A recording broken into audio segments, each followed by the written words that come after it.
All right, I think we have pretty much everybody now that is going to join. We definitely see some names on the list there of people we know. So hello to all of you, and to those of you that we haven't met before, thanks for joining us this morning. I'm Andrew with VADA. I'm Brandy.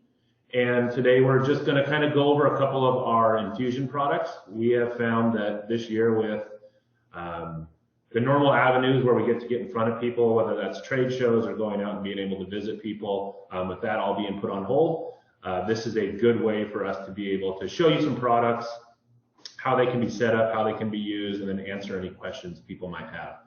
So this is, I think, our third or fourth time doing this, and we've done it over a couple of different areas of products. And so today we're going to cover a couple of infusion products, like I mentioned. So we're going to start out today with our 2365 and 2366. Those are our advanced venipuncture training aids. If you've seen these before or you used them, what's nice about them is that they are a small and compact model. Everything you need for accessing is in here. You don't need to get a separate fluid bag. You don't need to get a separate fluid stand. They're quick and easy to set up. The price point's much lower than a lot of the full-size IV arms, which can make it more economical if you're teaching a larger group of students. You have 30 students, 40 students at a time, and you want to get more people through or more reps per student in a short period of time. This is a really good option for that. And then where we see a lot of the schools using this is they will use these to get the mass number of people through and even to do trade, their final checkoff. We also will see schools where they'll partner these with the more expensive full-size IV arms, and they can get practice on these at a lower price per access, and then they can move to the IV arm for that final one or two accesses where they actually need to get checked off, especially if they're going to be going through the entire process, including like putting on a tourniquet. They can do that. That does two things. One is it gets them through the class quicker, and then it also lowers that overall cost because you're going to get more accesses on the lower price point model, and you're going to get fewer accesses on that higher price point model, which will give that $600 to $900 IV arm a greater life. So again, if you haven't seen this is our 2365. It comes in both the light and dark skin, and we're going to go through and show you kind of how to set it up, how to use it. And then we'll go over some other things related to the product and answer any questions. After that, we're going to touch on our ultrasound, one of our ultrasound models. And then after that, if anyone has questions on either of those or anything else, we're happy to answer those. So to start off here, since we're only going to do the one camera now, we're going to have to switch it up a bit.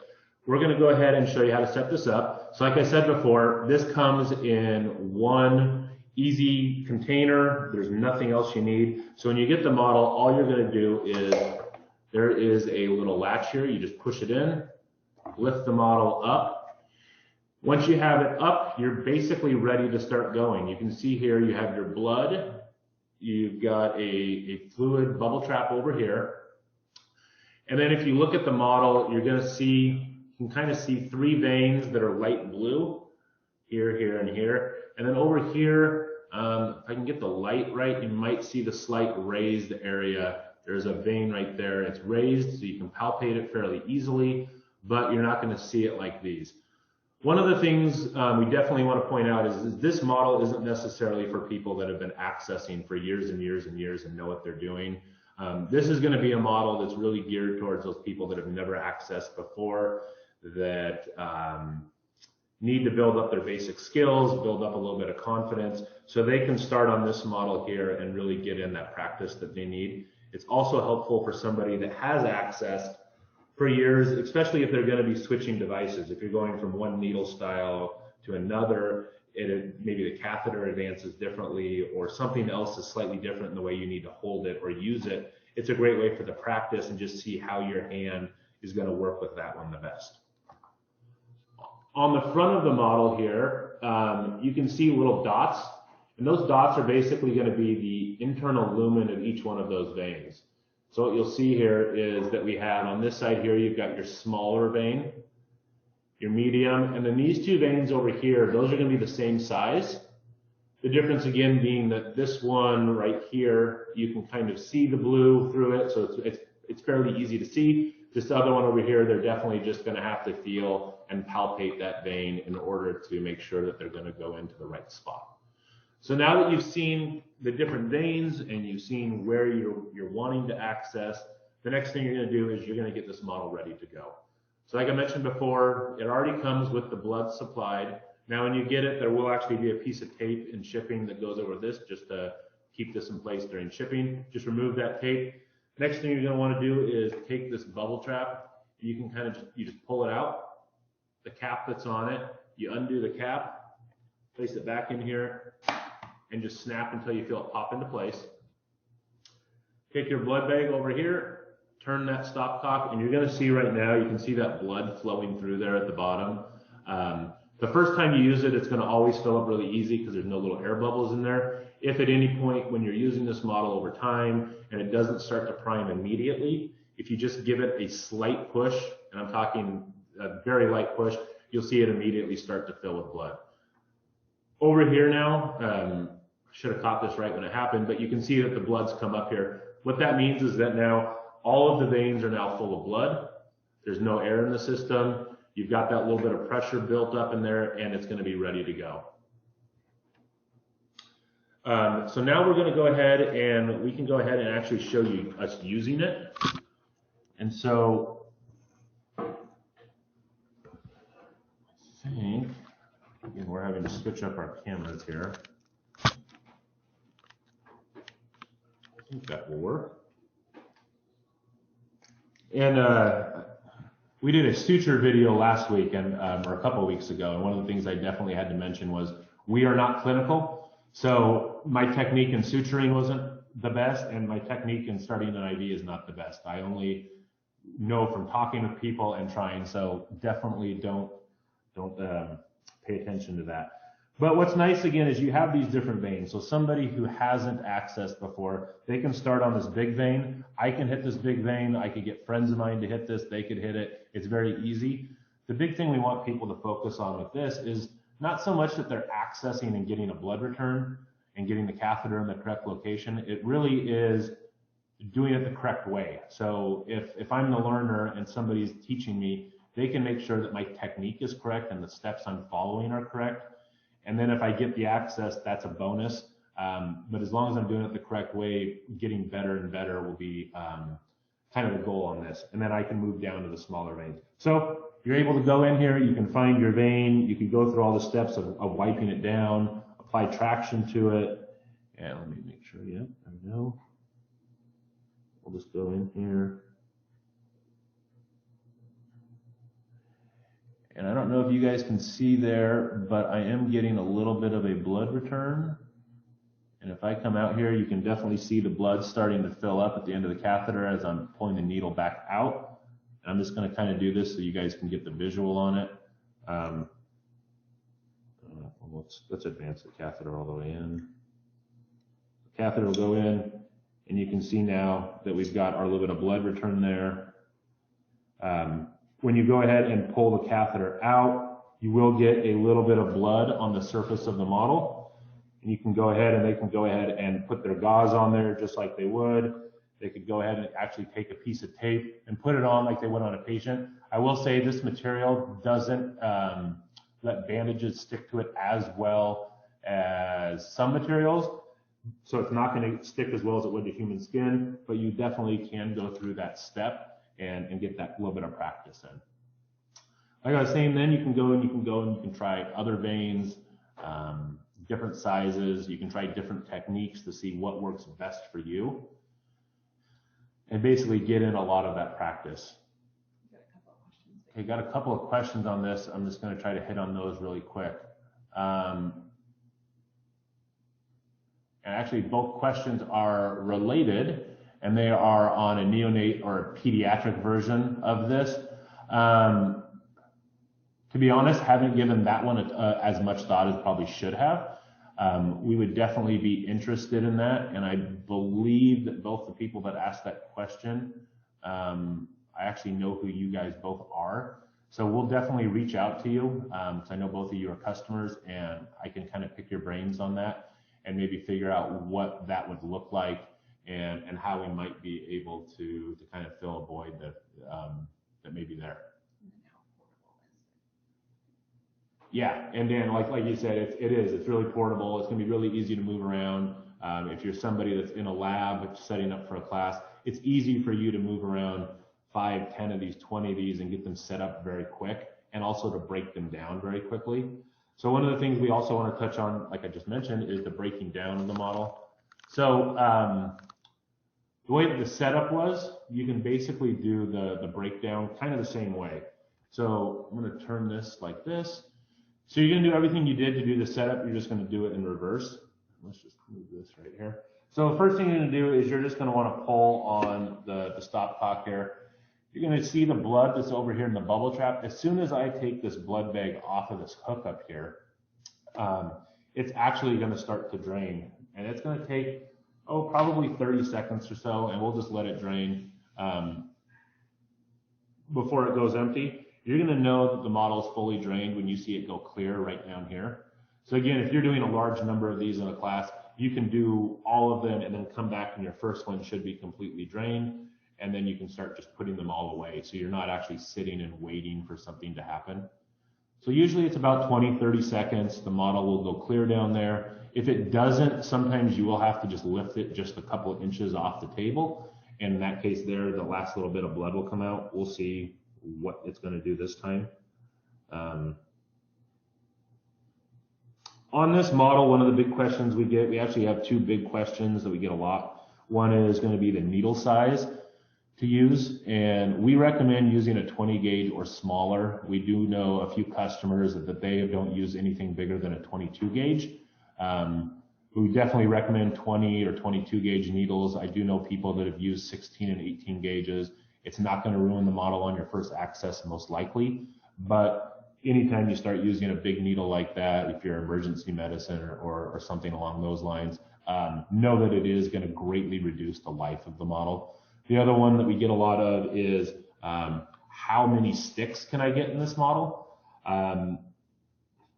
That can be tricky because it does vary depending on how careful people are with it, but we're pretty comfortable telling people that with a 20 gauge and moving your access site, you're going to get over 3,000 accesses in the model. I've definitely seen people get a lot more than that. I've also seen people get less than that. Again, part of it's going to be how much care you have with the model and how rough people are, but you should be able to get that many. Now, it hasn't gone completely clear here, so I'm just going to lift it up a little bit, and I'm going to block that camera view. So let's go ahead and just lift it up.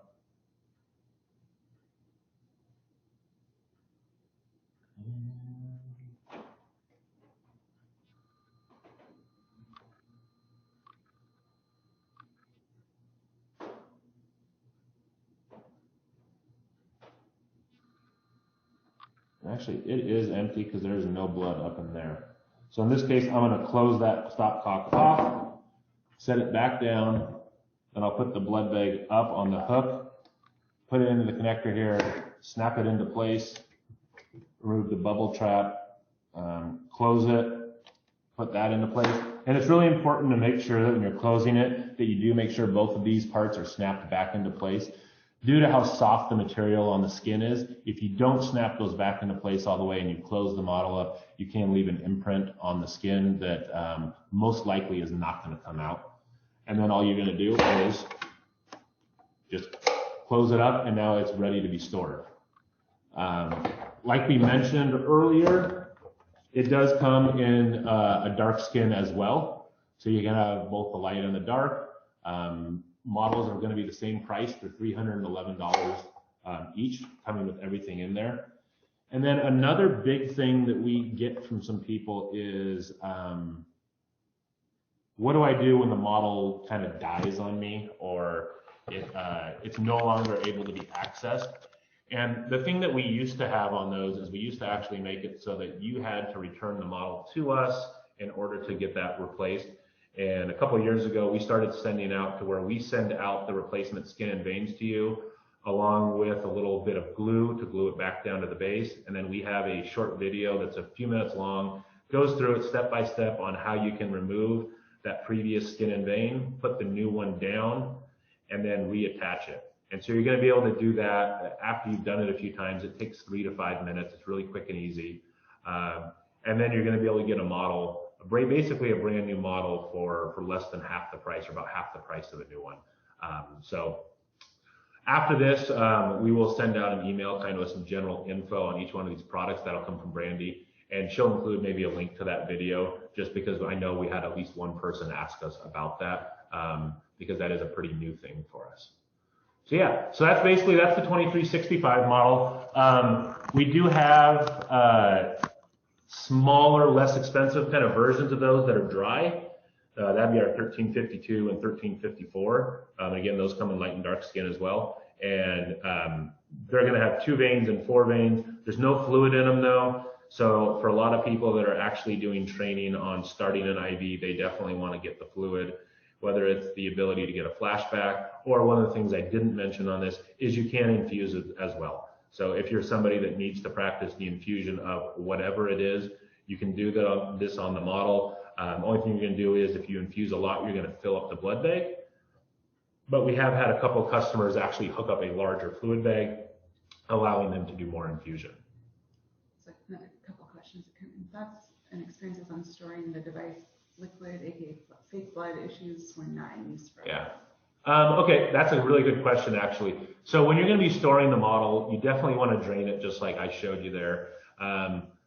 If you're somebody that uses the model a lot, store it like that, pull it out a few days later and use it, pull it out a week later and use it, that's fine. If you're somebody that's at a school or someplace else where you're going to use the model once and then you're not going to use it for 6 months because you're going to use it, a couple times a year and that's it, which I know is pretty common, you definitely want to drain it. And then I might actually recommend disconnecting the blood bag and flushing the veins with saline or distilled water to keep them really clean in there. One of the things that we see on all different training aids that are out there is if they're stored for long periods of time, depending on where they're stored and the temperature they're stored at, we have seen where mold can grow over time. That usually takes 8 months to a year for that to happen. But again, it's something that might help it extend the life of the model. As far as temperature storage, the big thing with our material here is you just don't want to store it over like 120 degrees. So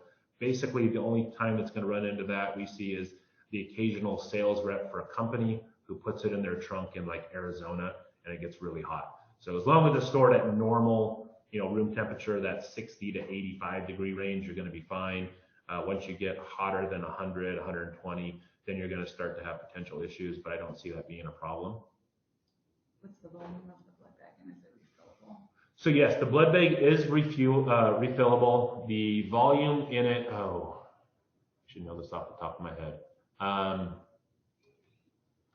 I believe that is an 80 cc blood bag. I think that's how much we put in it. I believe we put 100 into our one on the Chester, and I think we put 80 cc's into that one. You can get a little bit more blood in there. You could probably get 100 to 110 cc's. That is going to be pretty full though, but you can probably get that much in there. Here's another one from somebody, and that's a good point again. Our blood, we sell the blood by either the quart or the gallon. A gallon of blood's like $20. We do definitely see people quite often that they go out and they use some other kind of a blood they find, or they just use food coloring, which by all means, if that's what you have to do it. But I will say that if you stain the model by using those bloods, it will not be covered under warranty. Our blood will not stain our materials. It also won't stain your clothes for the most part. We have not found it to stain any clothes as long as you get to them quickly and wash them. So you can get it onto your shirt or whatnot, and it should be okay. Again, I'm not going to say it's going to not stain every material, but the shirts I've personally gotten on, it hasn't stained it.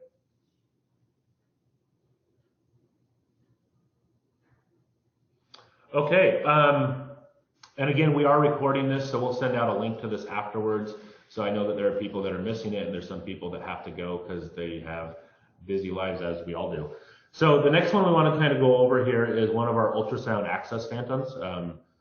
And this one here that we're going to show you today, this is going to be our 705. We actually have a couple of different versions of it. So if you're from one of the companies we work with, you might use a different model.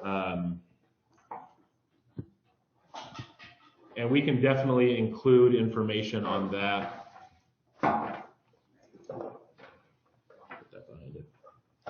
Yep, that's good. So I guess I'll start with it closed.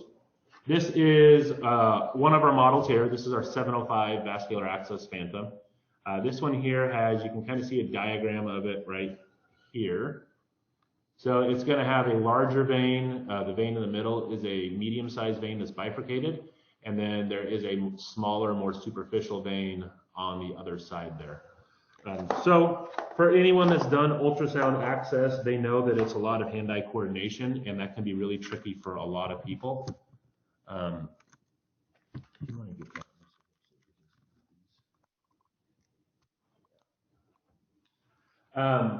It's a lot of hand-eye coordination. I know the first time I saw somebody that was really proficient in accessing via ultrasound, I thought it looked really easy. And based off what he did, because he was able to hit it every time, and then I tried to do it, and needless to say, I wasn't very good. So we developed this material, which is a great material because it's going to give you a really good ultrasound image. It also isn't going to show needle sticks. It will over time, but right off the bat, it won't. You should be able to get a lot of access out of this model. Again, we know a lot of medical reps that they use this one for basically their sales jobs, and they're able to use one of these for about a year. And again, they're using it 3 to 5 days a week, where most people are going to use it, maybe that many times per month. So on the end here, you're going to see these little dots. So those dots correspond to the different veins. Those dots are centered on each vein. So this one over here is going to be centered on that smaller superficial vein. This is our medium-sized bifurcated vein. And this one over here is our deeper vein. So that kind of gives each person a little bit of a variety on accessing, just like on our 2365 model. So when you go to access, again, with the hand-eye coordination means something. It's one of those things where somebody needs to show somebody how to do it correctly, give them those pointers and those tips, and then give them the opportunity to practice over and over again, fail, get a little bit better, and finally, at some point here, become proficient enough and confident enough to go out and try this on an actual patient. So while this model is designed primarily for peripheral accessing, the skill set that you're learning here can really be taken to anything with ultrasound, because at the end of the day, what you're doing is you're finding a target and you're trying to get the needle into that target. So the same skill is for placing a central line or even going for a nerve. It's really being able to identify something and then going for it. So as we look here, I'll kind of go through and show you each one of the veins. So this one over here, this is going to be a larger, deeper vein. So you can kind of see this vein is about 1 centimeter in diameter, and it's about 1.5 centimeters down. As we move, make sure I got enough ultrasound gel here. As we move up and down the vein, you're going to see, look at the right screen here. You're going to see that vein there. As we go towards the center, this is going to be our bifurcated vein. So at this point on the pad, it's a single vein. And as we move, you're going to see that vein split. And then you're going to see that the two veins actually start to separate. And at the end of the pad here, that's going to be about their widest width, right about there. And then on this side over here, we're going to have our smaller, more superficial vein. So again, these ones aren't going to be the super difficult accesses on any of these. These aren't super small, they are straight. But again, it's really to practice that skill set. So again, let's go ahead and let's see how I can do accessing this one.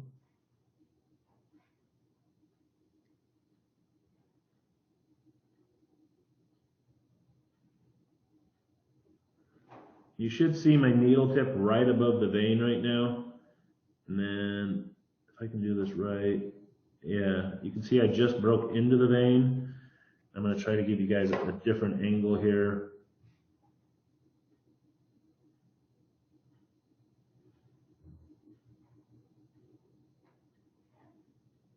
Hope that's showing up for you guys. So you can see that the needle's in the vein now. So it's a great way to be able to show people how the needle can go in the vein and how you know that it's not out the back wall of the vein. And people can practice over and over again.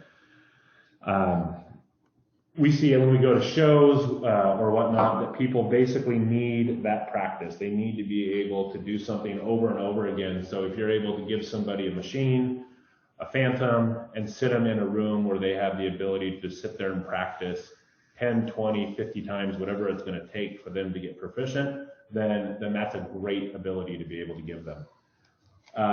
With this model, one of the things that will definitely happen over time is that as you access, I accessed that time, and while I didn't get a lot of blood, I did get a little bit of blood that came out. If I do that a whole bunch and more blood comes out, you will get air bubbles inside the vein. And when you get that, it will reduce the image quality. So what you're going to want to do is these little dots on the end here, they're going to help you refill it actually. And we actually have a video that shows you how to do that as well.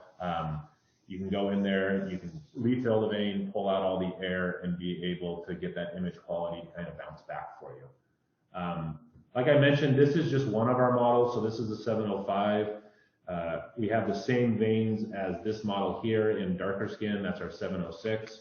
And then we also have a 707 and 708. It's going to have 4 different veins, and that has a vein that is a slightly more superficial.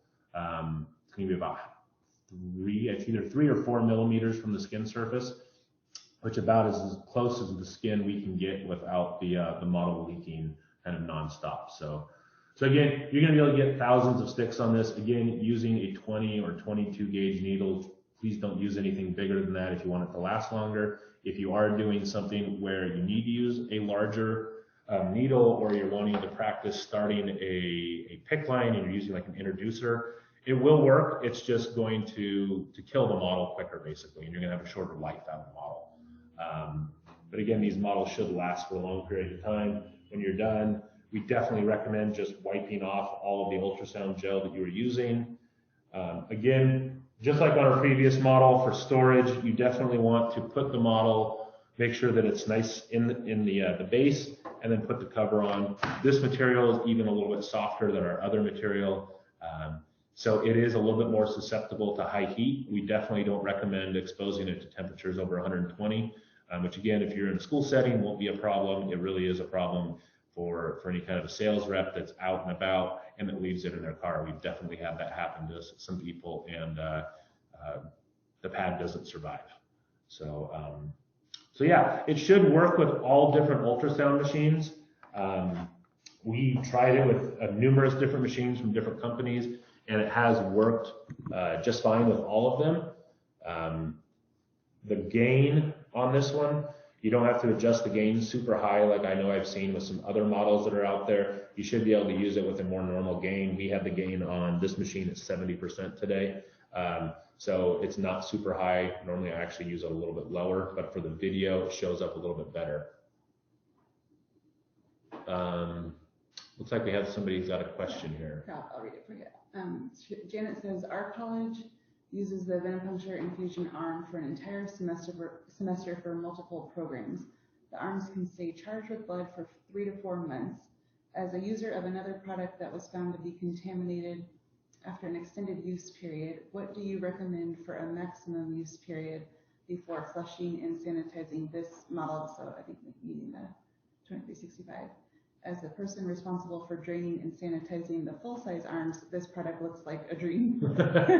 Yeah, and that's one of the things definitely with anyone that's setting up numerous full-size arms. The arms are wonderful, they really are, but there is a lot more work involved with setting them up. It's just the nature of the size of the model and how they're generally set up and broken down. Maximum time between use, we recommend people break it down anytime they're putting it away. Now, in practice, I know that people aren't always going to do that. So my best advice would be is to break it down as often as you can. I know that doesn't answer your question exactly, but I would say if it's just going to be a week or so, you're probably just fine. If it's going to be longer than that, I would definitely recommend breaking it down. And if you aren't going to use the model for, say, probably 3 months, I would definitely recommend just flushing it. Again, you don't have to. From any of the testing we've seen, we don't see mold develop until at least 8 months or more. Now, that being said, it can develop probably quicker depending on climate and temperature. But it's one of those things where If you have the time, I recommend doing it just because it's going to give you that little extra bit of insurance that you aren't going to have any type of a problem. Because again, we see it. We do a lot of refurbishing on various IV arms. People will send them back, and when we're taking them apart to put in new skin or new veins into the model, we definitely will see the mold in those. We've seen it in some of our models as well, so it's not unique to one manufacturer. Definitely just do it as often as you can.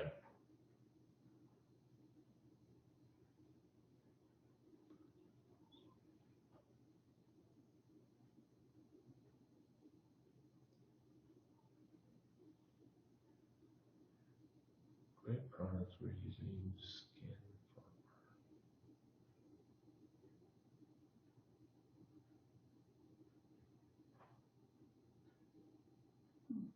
So if you're doing testing with something, the phantoms can be used for anything that's ultrasound related. If you don't need the ability to do ultrasound, then you don't need to buy the ultrasound model. The price point is definitely higher just because of the way we have to produce them. So if it's something that ultrasound isn't needed and you're just needing the softer skin, then yes, anything that is our advanced venipuncture model, which is going to be 30% less expensive than the Phantom, that would definitely be something you could do. But if you are looking for ultrasound specifically, then yeah, you would need to use this material. The other material is not ultrasoundable. I know we have people do ask us that quite often. So that kind of covers my quick product demo of both of those. We've definitely got some questions here. If anyone has other questions, feel free to type them in right now. You can definitely unmute yourself and ask them that way as well. We'll do our best to answer them.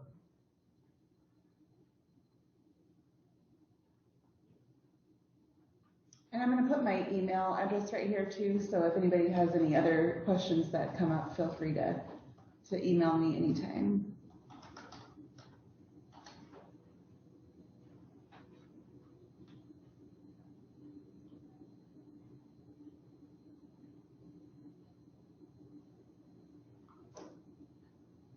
All right, well, if nobody has any other questions, we definitely just want to say thank you for joining us. These have been, they've actually been kind of fun for us to do because we at least get to interact with some people. So the prices that you'll get online are not going to be the same as what we're going to offer everyone today. I believe in the emails that were sent out, it mentioned a code. Not yet, but we. Yeah, I'll send the email to everyone who has participated with the special discount code for today, and it'll be good for another month or so. Yeah, it's going to be 20%. Yeah. Yeah, it'll be 20% off. So basically, the advanced venipuncture is $311 online, so you're going to get that for $250 or so. So you get $60 off, and the Phantom, that takes it down to just under $400.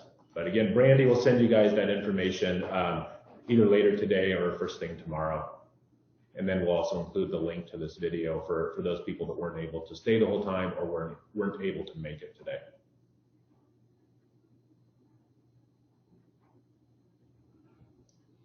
All right, well, I think with that, I think we'll kind of sign off. And again, just thanks to everyone for joining us today. Again, these have been fun for Brandy and I to do, and we'll be doing one every month is kind of our goal right now, just hitting different products. I think right now we're going to do our bone marrow biopsy model next month, and we'll be sending out some information and an invite on that pretty soon. So again, if you have any questions after this, feel free to reach out to myself or Brandy. We're happy to hop on a phone call with you, send you an email with the information, or if it works, hop on a quick Zoom call or whatnot and actually show you something if that might be an easier way to do it. So thank you, everyone.